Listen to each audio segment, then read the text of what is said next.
Financial freedom is when you have enough money to where you can live the life that you want to live without taking into account what does your employer say? What kind of BS do you put up with from your employer or family or friends or relationships? Because you're in a place where you are not fully financially empowered.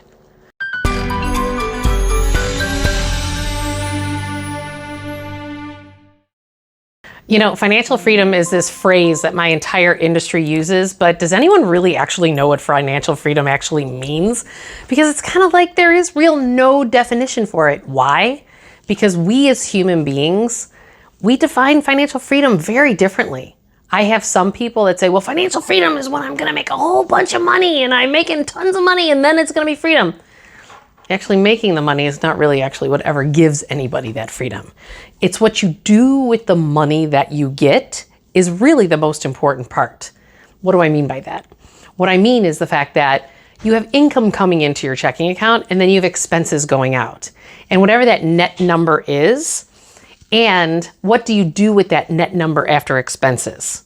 And then it goes to a deeper layer in terms of saying, well, how much financial past, meaning what kind of debts, financial debts did you create for yourself in your household?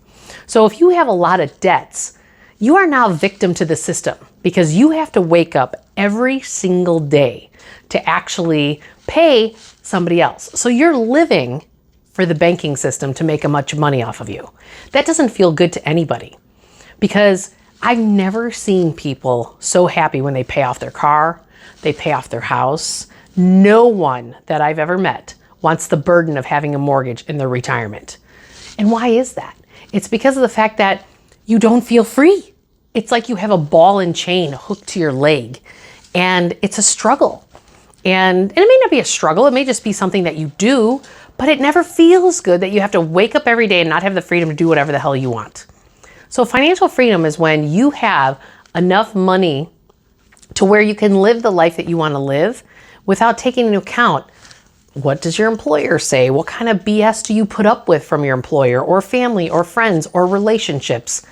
Because you're in a place where you are not fully financially empowered. So when you talk about having financial freedom, it's really about financial empowerment. Are you sitting there and are you feeling empowered? I had a whole conversation with my daughter about this yesterday. You know, she was talking to me about how, you know, Mom, I'm not going to do it your way. I'm not going to run my own business. I'm not going to do all that stuff. That's a lot of responsibility and I don't want it. And she was sitting there telling me that, you know, I just want to have a man and I want to be the at-home wife and be the PTA mom and just do those things. And I'm like, you can absolutely do those things. But the question is do you want somebody else to say yes or no, you can spend that money? And not all spouses do that. But when you're not financially empowered and you don't have your own money, whether you're a woman or a man, or a child for that matter, you're not holding the cards.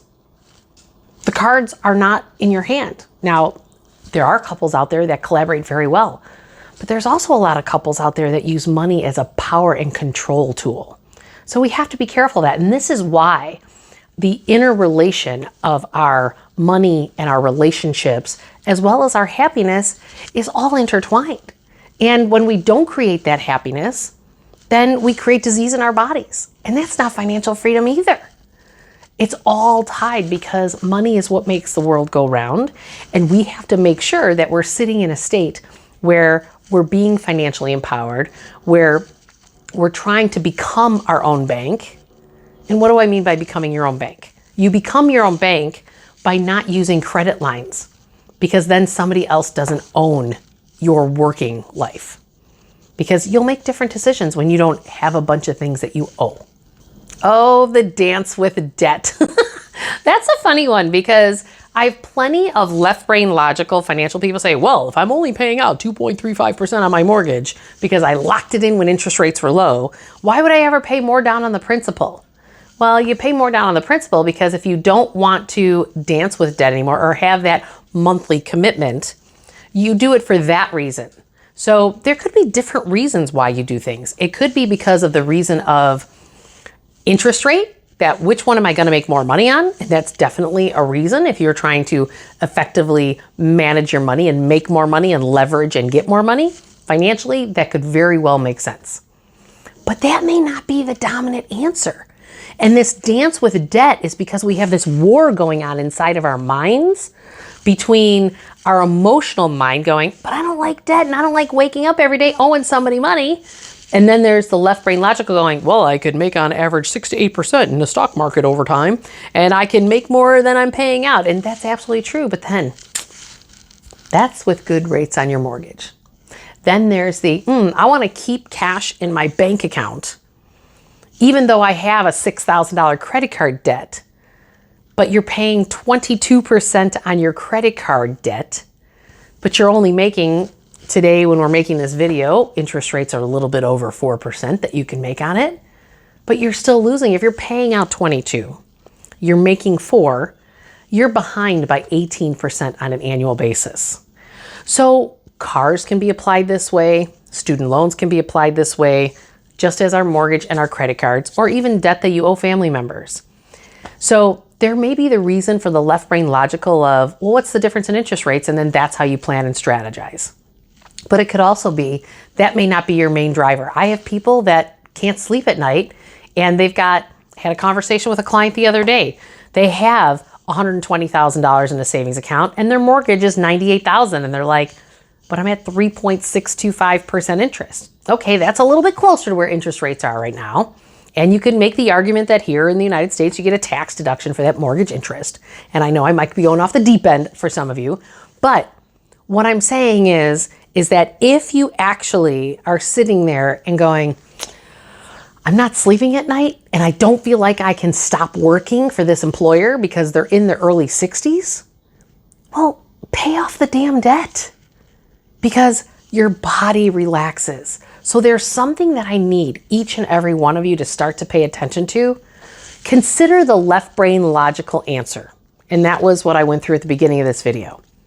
But then there's you. You as the individual. How do you want to dance with that debt?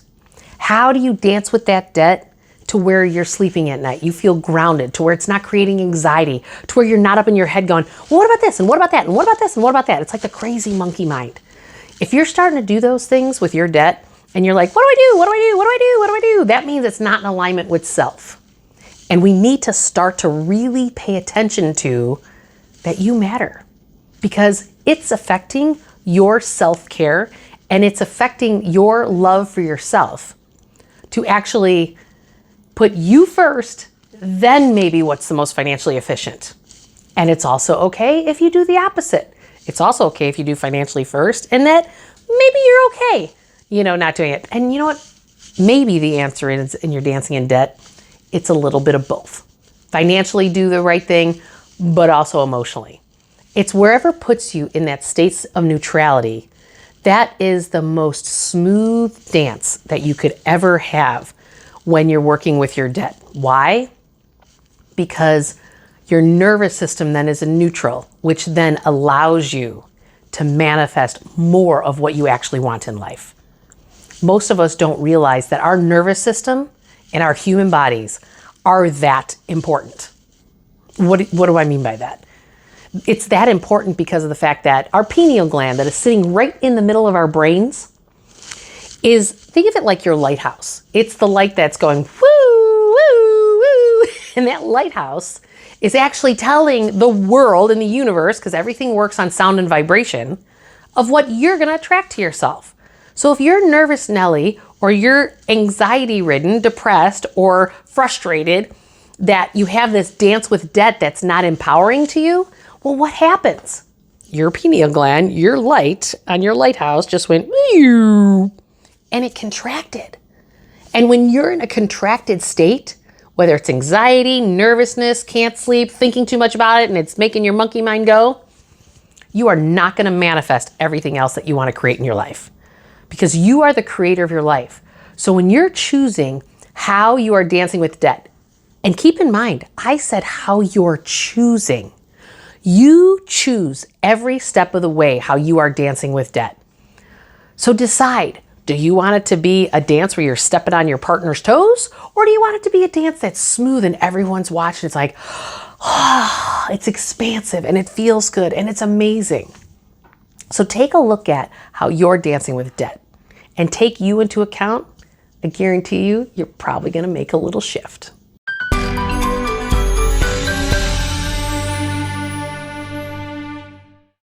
Don't forget to subscribe, like, and hit that notification bell for the videos, because as I'm giving these tips, you can get all the data. And join me on juliemurphy.com and see all the resources at your fingertips, because I have 29 years of experience that I want to share with all of you, because this is my give back to help everyone get to a more place of financial empowerment.